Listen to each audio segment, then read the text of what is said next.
วิตได้35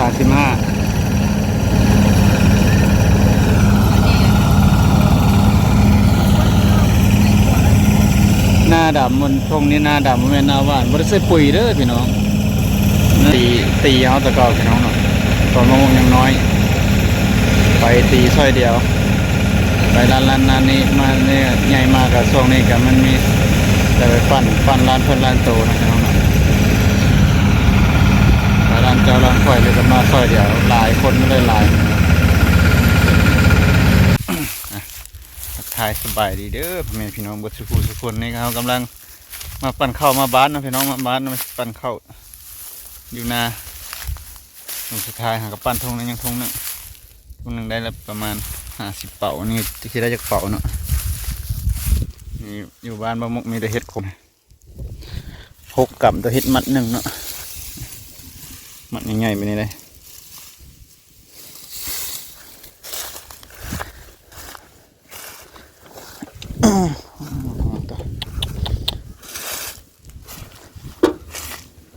จักนี่ก็มากับมันแล้วบ่จักนี่กันนะคือเอาใหม่ซื้อนั่งคิดกว่า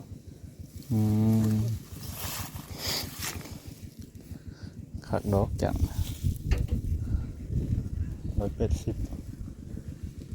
สักที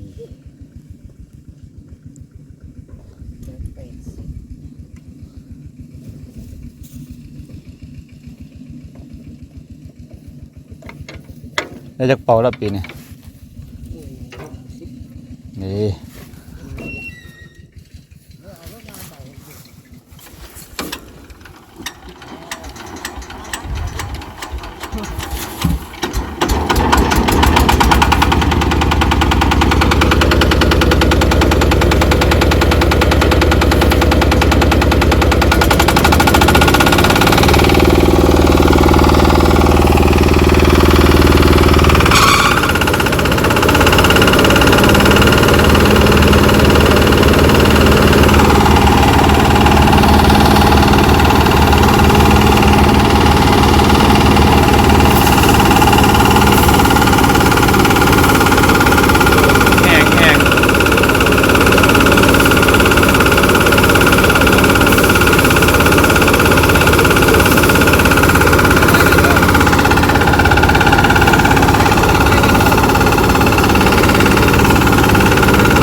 บ้านมะม่วงไม่ได้เฮ็ดโคนไม่ได้เด้อพี่น้อง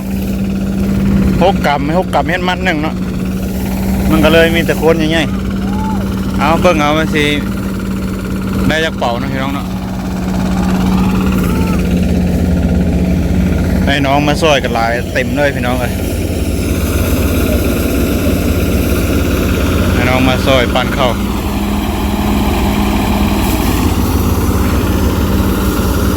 ถ้าเบิ่งไปเดียวมันจะได้จากเป่ากับปั้นทงหนึ่งได้ประมาณ50 ปลายเป่านะพี่น้องเนาะนี่ก็ทงที่2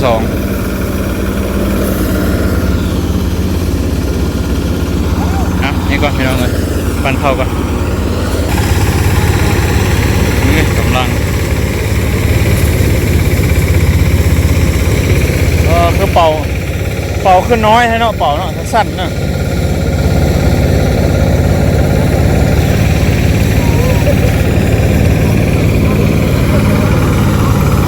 น้องมาปั่นซอยน้องเอ้ยเต็มเลยต้องเซย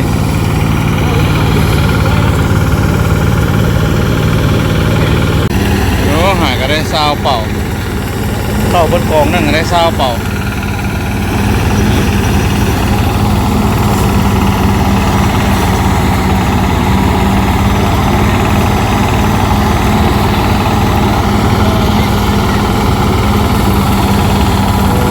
ซอยกระไร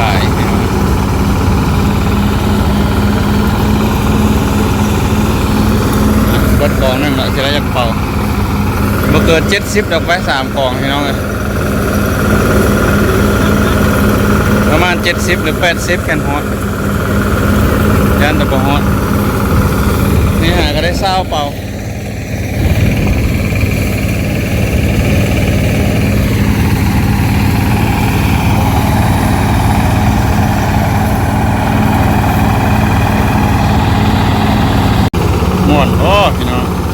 เฮงโอ้ยพี่น้องมาซอยพี่น้องเลยซอยเจ้าซอยค่อย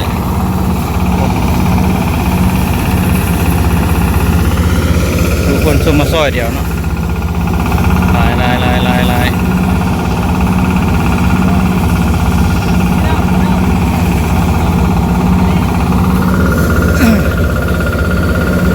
ต้มเป็ดพี่น้องมา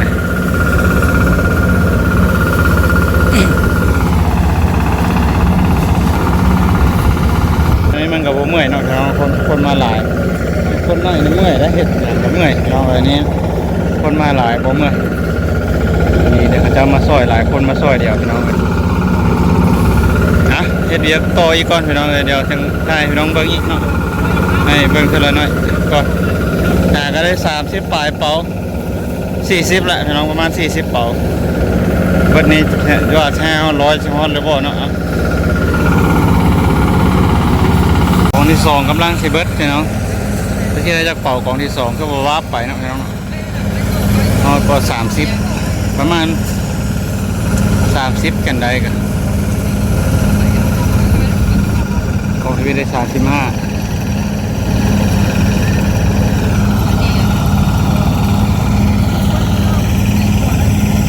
หน้าดำมันทงนี้หน้าดำมันเป็นหน้าหวานบริสุทธิ์ปุ๋ยเด้อพี่น้องนะปล่อยไปทำเพศาสเลยแค่ใส่ปุ๋ยก็จะได้หลายเพราะหน้าทงนี้ก็งามอยู่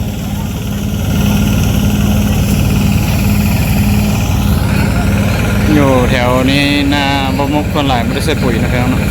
หน้าหวานมีแต่หวานแล้วก็หวานแล้วเลยไม่ได้ใส่ปุ๋ยไม่ใช่อย่างไม่ได้ฆ่าหญ้าไม่ใช่อย่างเลยจะเป็นฆ่าหญ้าใส่ปุ๋ยนะโอ้ก็จะได้หลายเขา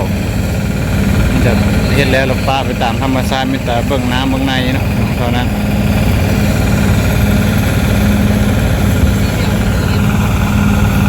ยังกองนั่งกองสุดท้ายกองนะ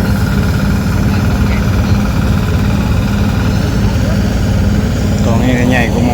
ได้พอ40 3 กอง100เทวดีแล้วบ้านมะม่วงมีแต่มัดเป็นโค้ดไม่ได้พี่น้องแต่เก้าก็มัดเป็นโค้ดไม่ละตีเอาแต่เก้าพี่น้องเนาะตอนมะม่วงยังน้อยไปตีซอยเดียวไปร้านนั้นนี่มาเนี่ยใหญ่มากกับช่วงนี้กับมันมีแต่ไปปั้นร้านเพิ่นร้านโตนะพี่น้องเนาะร้านเจ้าร้านค่อยเลยก็มาซอยเดียวหลายคนไม่ได้หลายคนหลายนั่นก็บ่เมื่อยนะพี่น้องเนาะคนหน่อยเมื่อยก็คิดอยากส้มมะขามเมื่อมะขามมากินส้มปั้นแล้วว่าเข้าเจ้าฮะปั้นแล้วว่าเข้าเจ้าฮะได้จากเป่าอ๋อคือได้หลายแฮะไก่110เป่าน้อยได้บ่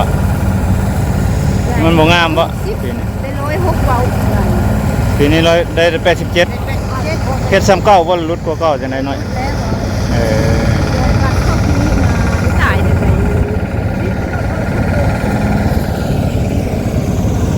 นี่ฮอดบ่2 ทงได้บ่100นี่ไงฮะ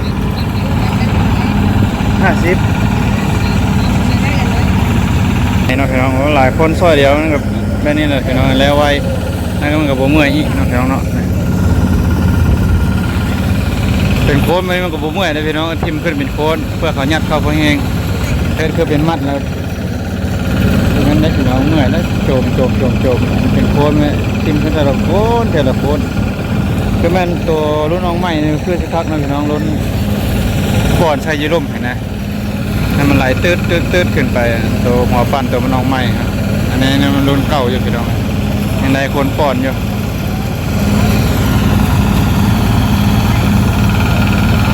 ยังของสุดท้ายของนี้ใหญ่กว่าหมู่มีแต่ไล่ไปตอกช่วงนี้มัดเบิดพันปลายเนาะพันปลายมันจะได้จากเป่าพี่น้องพันปลายประมาณ60-70เป่าให้มันได้60-70พันปลาย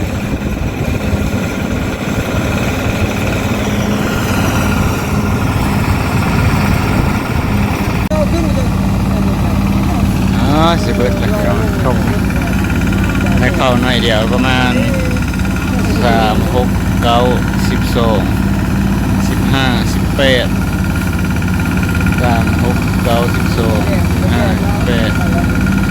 เจ้าเอ็ดเจ้าเจ็ดเป่านะ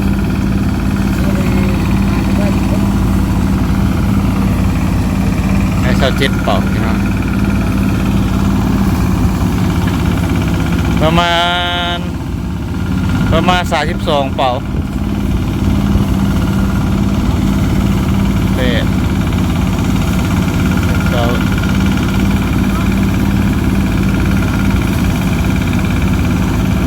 70พอดี100พอดี100ร้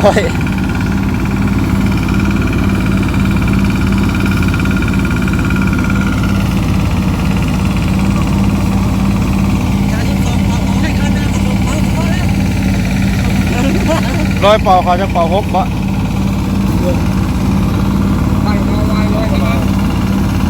พอดี100เลยนะเบิ่ง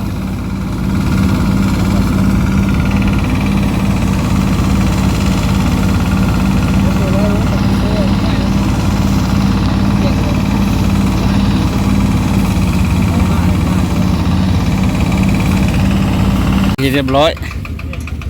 เอาเลยนี่ก็รวมทั้งข้าวปุกแข่งประมาณ100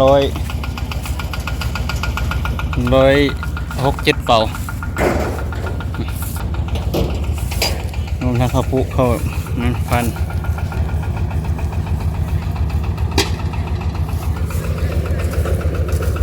167เป่าพี่น้องเอ้ยฮ้อนพอดี12 โมงพอดี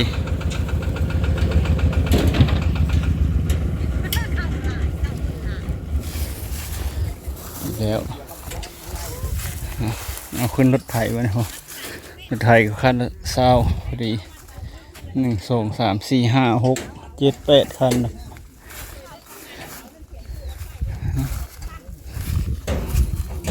แล้วเรียบร้อย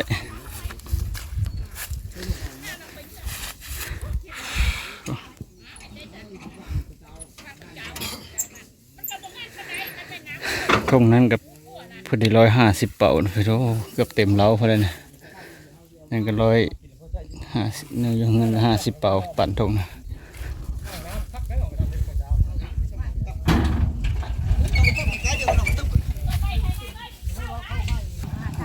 3เป่าเขาก็ต้องไปเอาอีกเอาแล้ว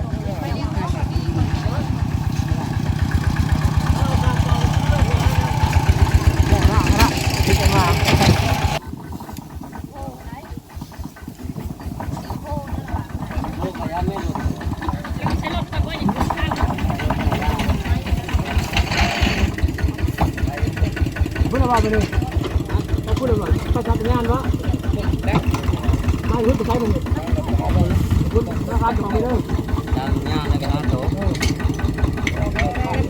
โอ้พี่น้องปลากระไรคือเก่าปีนี้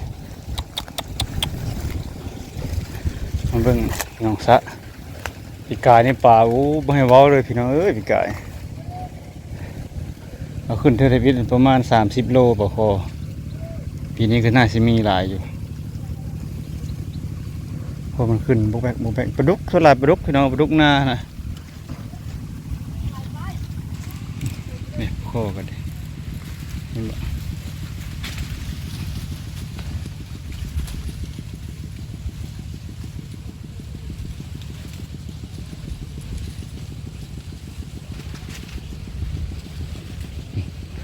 โอ้โหปูอยู่เลยปลาคอน้อยพี่น้องดึกเบ็ดนี่พอดีจะจบกว่านะเอาไปย่อเข้าก่อนเดี๋ยวนี่ข้าวปุข้าวเจ้าพี่น้องเอ้ยนี่ข้าวปุข้าวเจ้าเดี๋ยวสิห้องเมื่อละมาเนี่ยมาปั่นข้าวเนาะได้100 ปลาย150 160เลี้ยวละพี่น้องแล้วเข้าแล้วน้ำขึ้นเราเรียบร้อยละเนี่ยจะได้กลับมาหาไส้ต่อเมื่อเย็นตัวแรงพี่น้องขอบใจพี่น้อง FC บัดคูทุกคนที่มาติดตามช่องนาเด้อพี่น้องเนี่ยมาปั่นข้าวแล้วก็มาเบิ่งพอเท่าน้ำหนักพี่น้องจังไหนก็เมื่อละบ๊ายบายพี่น้อง